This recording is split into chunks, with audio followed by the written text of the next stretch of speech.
जय गुरुदेव। प्रेम न बारी उपजे, प्रेम न हाट बिकाय। राजा प्रजा जेहि रुचे, शीस दे लई जाय।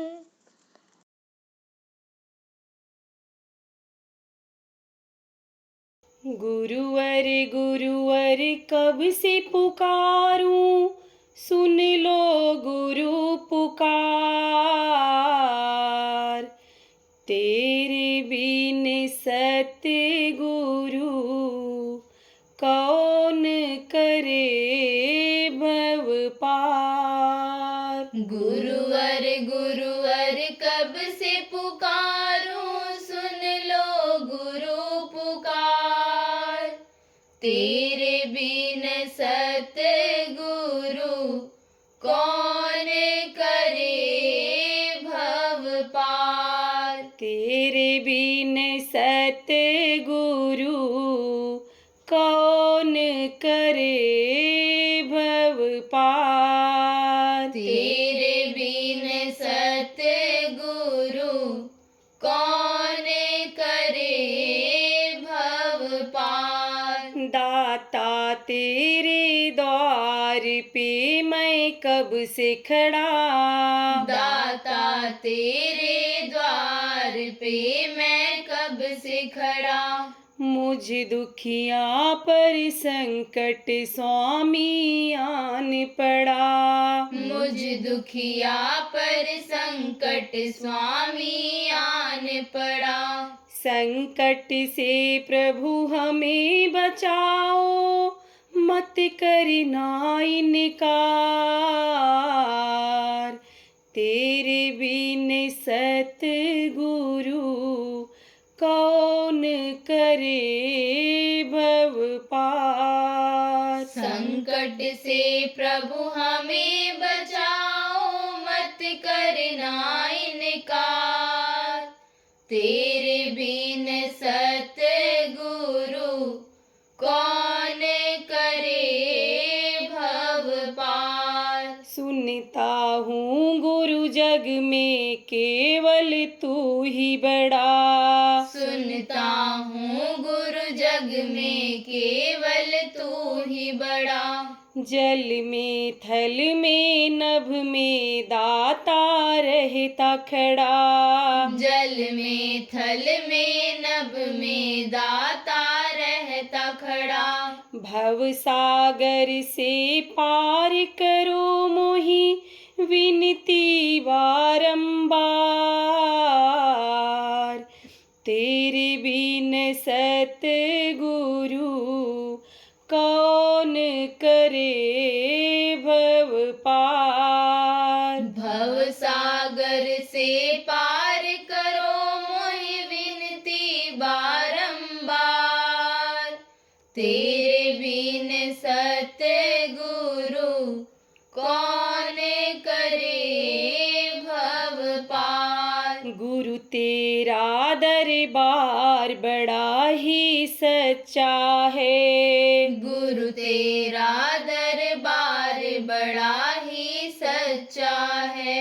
दया की भिक्षा मांग रहा तेरा बच्चा है। दया की भिक्षा मांग रहा तेरा बच्चा है। तेरे चरणों में शीश नवाऊं, दया करो दातार।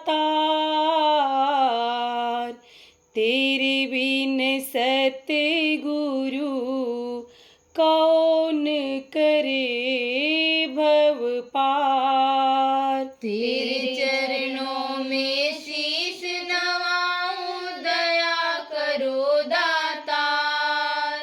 तेरे बिन सतगुरु कौन करे भव पार। तेरे चरणों को छोड़ कर मैं जाऊं कहाँ। तेरे चरणों को छोड़ छोड़कर मैं जाऊं कहाँ। मुझ पापी को भूल कर तुम छिपे कहाँ। मुझ पापी को भूल कर तुम छिपे कहाँ। पापी पापी बहुत ही तारे, मुझको दीजो तार।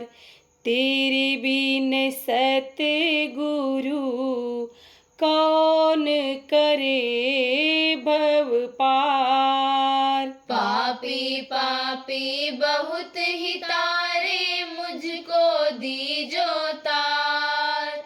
तेरे बिन सतगुरु कौन करे भव पार। गुरुवर गुरुवर कब से पुकारूं, सुन लो गुरु पुकार।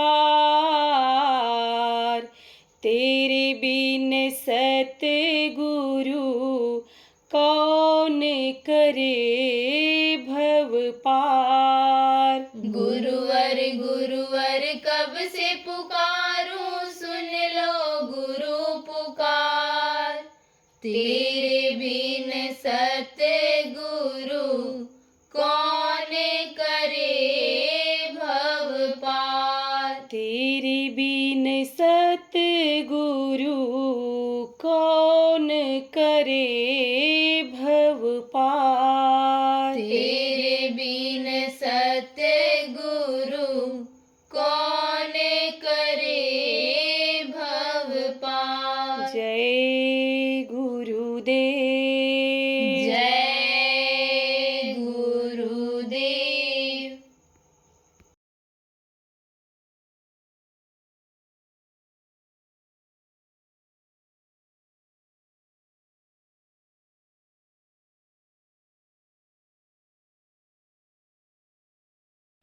तो अब आप ये समझो कि ये चार से निकलना पड़ता है।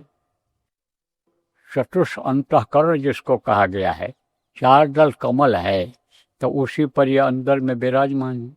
कहाँ पर? इन दोनों आँखों के ऊपर। जीवात्मा यानी समझो अंदर में एक मनुष्य शरीर में, या 5 तत्वों से मनुष्य शरीर बना है, माँ के पेट में बनाया गया है। और 6 तरह की शक्तियाँ माँ के अंदर में जो पैदा थीं, वो उससे ये तैयार हुआ है। तो इसमें छिद्र है, एक बहुत छोटा छेद है। कल आपको बताया था कि जीवात्मा उसी से डाली गई है और उसी से निकलती है, वो कभी भी बंद नहीं हुआ छेद। काल ने सारा मसाला तो मांगा, लेकिन वो बंद करने का मसाला उन्होंने नहीं दिया, उतना रह गया, उतना रह गया। जैसे वस्ताद होता है, तो वस्ताद सारा दांव अपने चेले को नहीं सिखाता है, और अगर सिखा दे तो वो चेला उसी उस्ताद से ही हाथ मिला ले, इसलिए एक आध दांव अपने पास रखता है। तो वो उस्ताद थे, खिलाड़ी होते हैं जैसे कहा जाता है, तो खिलाड़ी हैं। उन्होंने नहीं दिया, क्योंकि ये जीवात्माएं घबराई थी। बोले थे हम तुमको निकालने का रास्ता बनाएंगे और हम तुमको संतों के द्वारा भेज करके निकलवाएंगे, और शब्द के डोर से जैसे तुमको नीचे उतार रहे हैं, ऐसे इसी डोर को पकड़ करके हम खींचेंगे, बुला लेंगे तुमको। तो वादा किए हुए थे। अब चूंकि इसने भी वरदान मांग लिया था कि सीधे संत जा रहे हैं तो बुलाएंगे नहीं, अपने साथ लेकर जाएंगे नहीं, वो तो आते जाते रहेंगे आपके पास, लेकिन किसी जीव को अपने साथ नहीं ले जाएंगे। वरदान मांगा था, ये कब मांगा था? जब ये सारी रचना कर दिया। तो अब इसमें पावर लाने के लिए मनुष्य शरीर बना तो दिया, लेकिन जीवात्मा इतनी कमज़ोर थी कि इसको चला नहीं सकती, बोल नहीं सकती। तब उन्होंने ताकत मांगा, और जीवात्माओं का ताकत मांगा। तब उन्होंने कहा ठीक है देता हूँ, अब जाओ तुम चलाओ। जैसे कारखाना तैयार हो गया, अब उसको जो है समझो कि चालू कैसे होगा, तो चालू होगा तो वो करंट प्रवाहित करना पड़ेगा, उसमें बिजली से चलेगा, या बन करके तैयार हो गया। और फिर मशीन में यानी समझो ताला लगता है, जब ताला खोलोगे गाड़ी बन करके तैयार हो गई, और जब चाबी मिलेगी और जब सेल्फ लगाओगे तभी तो स्टार्ट होगी। ऐसे ही उन्होंने कहा ठीक है मसाला तो देता हूँ। लेकिन डुप्लीकेट चाबी अपने पास रखूँगा। गाड़ी तो दे दिया और कहा जाओ ठीक है चलाओ, लेकिन चाबी एक हमारे पास भी रहेगी। हम जब चाहेंगे तो गाड़ी को हमको देंगे, जब हम चाहेंगे लाकर खड़ा कर लेंगे। तो वो गुंजाइश रखा उन्होंने, मांगा तो इन्होंने कि संत को तो आप भेज रहे हो, लेकिन अब वरदान हमको दो आप कि वो अपने साथ किसी को नहीं लाएंगे, युक्ति बता करके, उपाय बता करके ही उन्हीं के द्वारा कर्म करवा करके और फिर आपके पास पहुंचाएंगे। बोले ठीक है जाओ। अब कहते हैं ना कि तू डाल डाल तो हम पात पात, तो उस्ताद से कोई जीत सकता है, मास्टर से कोई ज़्यादा जीत सकता है, जान सकता है। अगर होशियार मास्टर है तो वो चाबी अपने पास में रखता है कुछ ना कुछ। नहीं तो लड़का ही अभी पढ़ करके और कॉपी जांचने लग जाए और मास्टर की कुर्सी पर बैठ जाए तो मॉनिटर, यानी समझो कभी मास्टर जब बनता है, मॉनिटर को मास्टर अपनी कुर्सी में नहीं बैठाता है। कहता तुम खाली बस इमला लिखाओ और सवाल लगवाओ, फिर कॉपी हमारे पास लाओ, रख जाओ, हम जांचेंगे, हम देखेंगे। उससे नहीं कहता देख के नंबर दे दो। तो उन्होंने कहा भाई ठीक है। सत्पुरुष ने कहा हाँ ठीक है। फिर कहा कि पिछले जन्म का इनको याद न रहे, क्योंकि पिछले जन्म में कहाँ थे आपको नहीं पता है। मार पड़ती रही, पड़े रहे नरकों में, चिल्लाते रहे, कीड़ा मकोड़ा की योनि में रहे, वो अगर याद आ जाए तो ये पुत्र परिवार या धन दौलत का सारा मोह खत्म हो जाएगा, विरक्ति आ जाएगी। और जब विरक्ति आ जाएगी, घर छोड़ के जब भजन करने लग जाओगे तब ये घर वाले क्या करेंगे? बच्चे भूखे मर जाएंगे, अनाथ हो जाएंगे। सरकार को नियम बनाना पड़ेगा, कोई नामदान लेकर के भजन नहीं कर सकता। वो बाबा कहाँ गया जो नामदान देकर सबको साधु बना देता है? बड़ा मुश्किल हो जाएगा जीना। तो कहा कि पिछले जन्म का याद न रहे, भूल जाएंगे। तो 2 घंटा बाद भूल जाते हो। और शुगर का मरीज है तो वो तो अपना घर ही भूल जाता है, दूसरे की गली में चला जाता, दूसरे घर में चला, तब फिर याद आता है। खाता बैठा रहता, फिर कहता लाओ भूख लगी है, लाओ कुछ लाओ खिला दो, आप ही समझो। इसीलिए कहा जाता है भाई मीठी चीज़ का परहेज करो बुढ़ापे में। मीठी चीज़ एक ऐसी चीज़ है, अभिशाप है, जो इस समय पर शरीर को खोखला कर दे रही है कि चाहे बच्चा ज़्यादा खाने लग जाए, चाहे बूढ़ा ज़्यादा खाने लग जाए, तो आप ये समझो कि नुकसान कर जाता है। कुछ मीठी चीज़ें ऐसी होती हैं कि जो लिमिट में खाई जाती हैं, लेकिन वो जल्दी मिलती नहीं हैं। गुड़ जो गुड़कारी होता है उसमें भी अब केमिकल डालते हैं, उसमें भी स्वाद बढ़ाने के लिए स्वादिष्ट चीज़ों को डाल देते हैं, तो वो चीज़ मिलती नहीं है। और चीनी जो है वो इस पूरे बदन में मिठास ही पैदा कर देती है। तो मीठा कहीं भी पड़ा हो तो कीड़े उस पहुंच जाएंगे। मक्खी को भी प्यारा होता है, कीड़ों को भी प्यारा होता है, जानवरों को भी मीठी चीज़ प्यारी होती है, आदमी को भी मीठी चीज़ प्यारा होता है। तो सबका हमला इसी शरीर पर हो जाता है। तो कुल मिला करके ज़्यादा मीठी चीज़ों से परहेज करना चाहिए। मुख्य बात समझ लो प्रेमियों कि मन जिस चीज़ को बार बार कहे खाने के लिए, उसी चीज़ को कुछ समय के लिए मन को नहीं देना चाहिए, छोड़ देना चाहिए। तब यह मन मानता है, नहीं तो नहीं मानता है, मन बढ़ता चला जाता है। तो शुगर का मरीज तो घर भी भूल जाता है। तो भूलने की आदत बन गई। भूल और भ्रम का पर्दा माया डाल देती है, पैदा होते ही माया का देश है। तो कहा पिछले जन्म का कुछ याद न रहे, और जो जहाँ रहे वहीं सुखी रहे, वहीं सुखी रहे। तो देखो कोई खा करके कहीं लेट गया, जमीन पर ही लेट गया, और उसको उठाओ करो बिस्तर लगा दिया है, चलो उठ के लेट जाओ, उस पर लेट जाओ। नहीं नहीं ठीक है, यहीं ठीक है। खा लिया उसने, नमक रोटी खा लिया, आप समझो चना चबैना खा लिया। अब उससे कहो कि खा लो चलो बन गया भोजन, अरे छोड़ो अब नहीं खाएंगे, अब सुबह ही खाएंगे। आदमी जो जहाँ है उसी में संतुष्ट हो जाता है। यह आदत यानी उन्होंने मांगा था तो अब वरदान दे दिया था उन्होंने। तो मैं अब आपको बता रहा हूँ, फिर मैं बता रहा था कि यह डोर जो है किसके हाथ में है? माया के हाथ में है। किसकी डोर? यह डोर माया के हाथ में है, मन की डोर। मन कौन है? मन ये सूरज का दोस्त बन गया, त्रिकुटी से ही सूरज के साथ लग गया, ऊपर से ही। वहीं पर मन का भंडार है, और मन ही इस वक्त पर सूरज के साथ रह करके और इंद्रियों के घाट पर बैठ करके रस ले करके सूरज को भी यानी समझो अपना पूरा साथी बना लिया। और सूरज को याद करनी चाहिए जो प्रभु को, वो न याद हो करके नमक तेल लकड़ी में ही सूरज भी लगी हुई है मन के साथ में, तो मन पक्का दोस्त हो गया, पक्का दोस्त हो गया मन। मन की डोर किसके हाथ में? माया के हाथ में। और चित्त, मन कोई चीज जब कहता है तो चित्त चिंतन करता है। सोचते हो ना, मन ने कहा चलो मिठाई खाओ, तो सोचते हो जाएंगे, कैसे जाएंगे, बारिश हो रही है, जाएं तो दुकान न बंद हो गई हो, टाइम ज़्यादा हो गया हो। फिर मन कहता है नहीं नहीं चलो, एक दुकान बंद हो गई होगी, दूसरी दुकान पर चलना, चलो चले चलो। फिर चित्त चिंतन करता है कि चलें कि न चलें।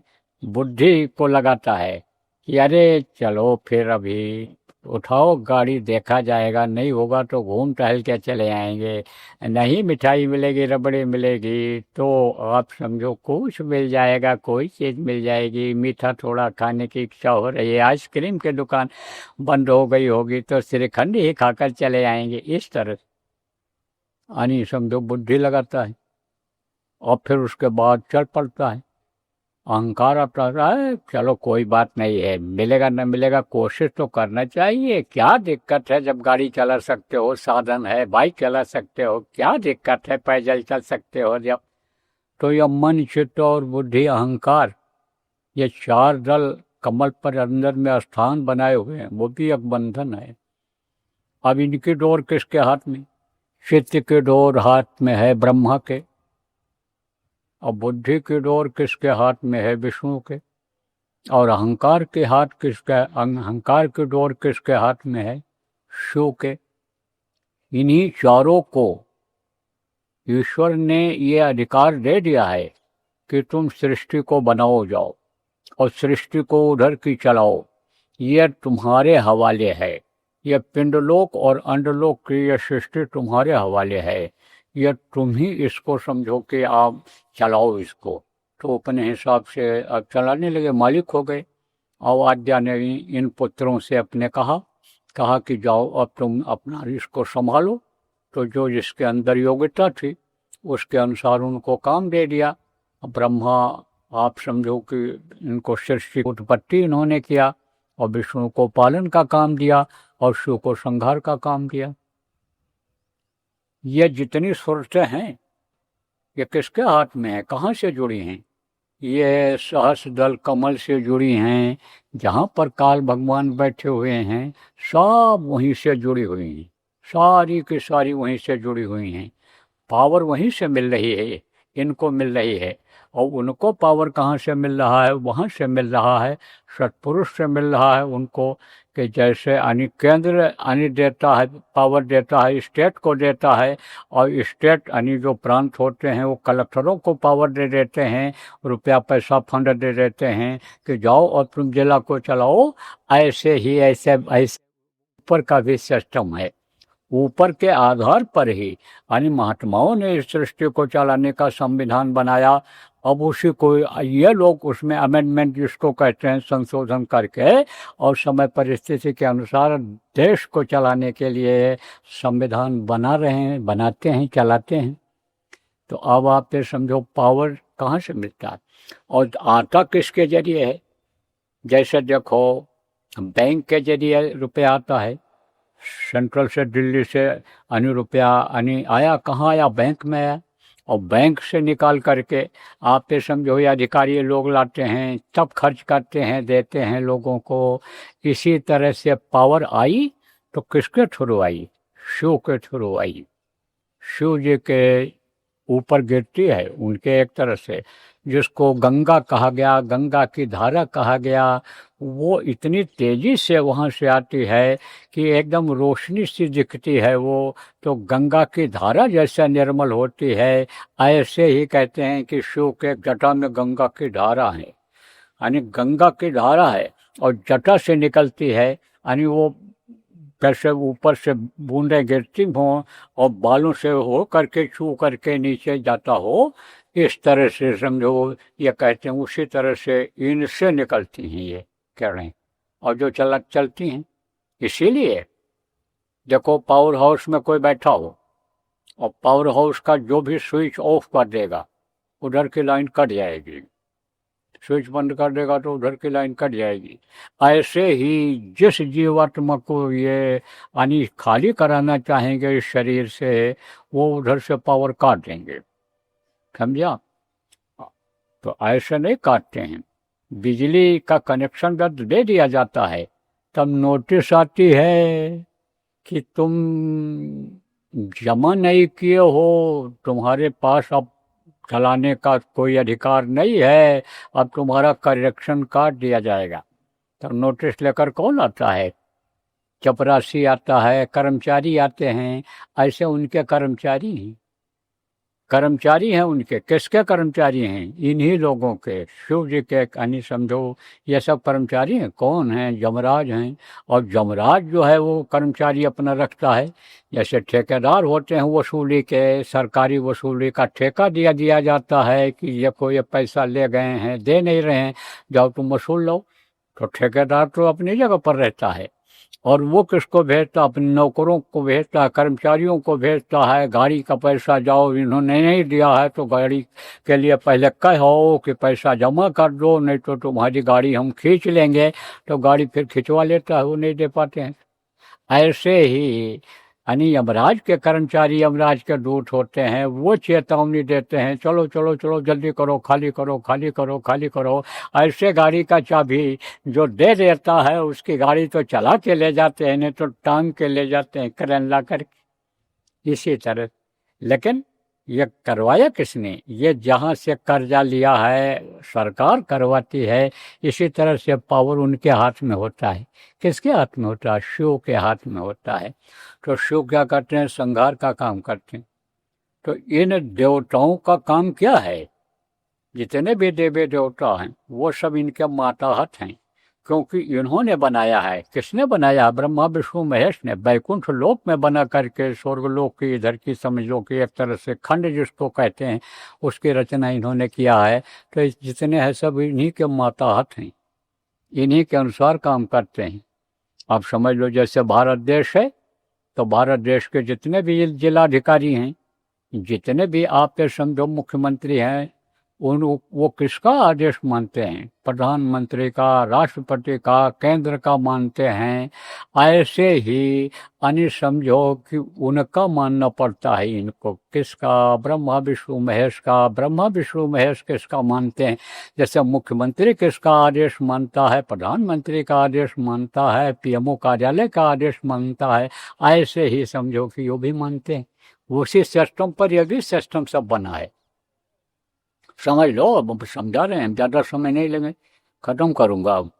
तो यह चारों की जो डोर है, यानी मन, चित्त, बुद्धि और अंतःकरण की, ये इनके हाथ में है। ये इसको चलाते हैं और ये नहीं चाहते हैं कि जीव निकल करके जाने पावे, इसीलिए जीव फंसा हुआ है। तो निकलेगा कैसे? निकलने का भी तो रास्ता है, क्योंकि उन्होंने कहा था हम निकालने का रास्ता रखेंगे, इन जीवों को हम बुलाएंगे जो हमने अलग कर दिया है। और ये रोए थे, चिल्लाए थे, हमको मत भेजो। कौन सा गुनाह हमने किया, कौन सी गलती हमने किया कि जिसकी वजह से हमको भेज रहे हो? पिता दीन मोहि कानन राऊ। उन्होंने कहा पिताजी आपने मुझे वनवास दिया है, मन में सोचते थे, बोलते तो नहीं थे। मर्यादा का पालन राम ने पूरा किया, लेकिन मन में यही सोच रहे थे, पिता लीन मैं कानन लहूँ, यानी मुझे जंगल दे दिया, मैंने कौन गुनाह किया था, मैंने मुझे जंगल जाना पड़ रहा है। इस चीज़ को वो भूल गए कि कर्म यानी समझो गति नहीं टरे, कर्म गति नहीं टरे। बहुत कोशिश किया यानी विद्वानों ने कि सीता का ब्याह इनके साथ न हो, क्योंकि राज सुख उनको नहीं लिखा हुआ था 14 वर्ष के लिए। तो वो ये चाहते थे, विद्वान लोग, दोनों तरफ के विद्वान, वशिष्ठ जी, विश्वामित्र जी और उनके तरफ के जितने राजा जनक के विद्वान थे, कि ये शादी न हो। जयमाल तो पड़ गया, डाल दिया सीता ने, यानी आप ये समझो। लेकिन वो चाहते थे कि बारात लेकर विधिवत जैसे होता है वैसे शादी न हो, किसी भी तरह से टल जाए। लेकिन राजा जनक के पास और कोई विकल्प नहीं था। संकल्प उनका जब पूरा हो गया, धनुष को यानी धनुष को तोड़ दिया राम ने, तो उनका ब्याह समझो उनसे करना पड़ा। तो वो तो सब कर्मों का आधार था। जो भी मनुष्य शरीर में आता है वो कर्मों से नहीं बच सकता है। कर्मों की सजा सबको मिलती है, चाहे हम हों चाहे आप हों, और चाहे महापुरुष इस धरती पर जितने भी आए, सबको कर्मों की सजा मिलती है। अब दूसरे के भी कर्म की सजा मिलती है और अपने भी कर्म की सजा मिलती है। कैसे बता दें? जैसे कोई जवान आदमी के लेट्रिन हो जाए, खाता दबाता चला जाएगा तो मल अपने आप निकल जाएगा, पेशाब अपने आप निकल जाता है। जब ज़्यादा हो जाता है रुक नहीं पाता है तब। तो चाहे अपने पेशाब से और चाहे अपने लेट्रिन से कपड़ा गंदा हो और चाहे अपने बच्चे को गोद में उठा लो और वो छी करते, तो गंदा होगा कि नहीं होगा? अरे बढ़िया सूट बूट पहने दफ्तर जाने के लिए टाई टोई लगाए और तब तक लड़का रो पड़ा और पुत्र का प्रेम, और फिर उठा लिया उसको गोदी में, चुप करने लग गए। और जैसे चुप किया तैसे उसने वो कर दिया। क्या कर दिया? उसको तो लैट्रिन लगी थी, अब बोल पाता नहीं था कि हमको लैट्रिन करना है, और उसको जैसे उठाया तैसे लैट्रिन बाहर हो गई। तो सूट बूट सब खराब हो गया। ऐसे ही समझ लो कि गंदगी होती है। तो चाहे महापुरुष अपनी गंदगी का यानी कर्म भोगें और चाहे दूसरे की गंदगी का कर्म भोगें, अपने बच्चे के कर्म गंदगी का कर्म भोगें, लेकिन कर्म सबको भोगना पड़ता है। गुरु महाराज कर्मी नहीं थे, वो तो निष्कर्म थे।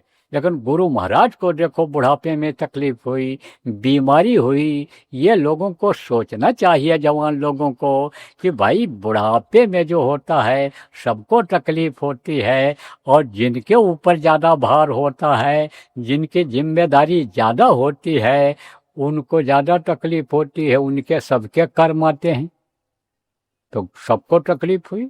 जितने महापुरुष आए सबको तकलीफ हुई।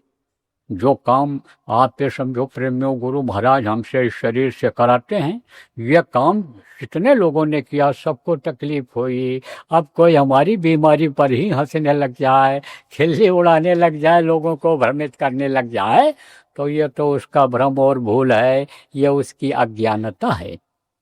तो अब आप ये समझो कि मर्यादा का राम ने पूरा पालन किया। मर्यादित थे उन्होंने, लेकिन कर्म से वो भी नहीं बच पाए। तो समझो कि कर्म के आधार पर ही यानी समझो कि सजा मिलती है। तो आप देखो ज़्यादा समय हो रहा है, अब आपको फिर बताऊंगा कि ये जो बंधन है, ये जो डोर है, कैसे यानी समझो कि ये ढीली होगी, ये कैसे डोर कटेगी, और ये किस तरह से यानी डोर को अपने हाथ में लेकर के देवी देवता जीवों को, इनको ये त्रिदेव ये फंसाए रहते हैं जीव को, और निकलने में दिक्कत होती है, और निकलेगी कैसे ये बता दूंगा। आज मौका मिला, आज शाम को, नहीं तो कल गुरु महाराज की दया रही हुई तो बता दूंगा, कि जिससे आपके बंधन तो कट जाएं, क्योंकि आप गुरु के नाम पर आए हो। गुरु जी मेरे भव बंधन को काटो, ऐसा सोचते हुए आप आए हो कि हमारे बंधन को काटेंगे, कटेगा, तो बंधन से मुक्त के लिए उपाय आपको सब बता दूंगा।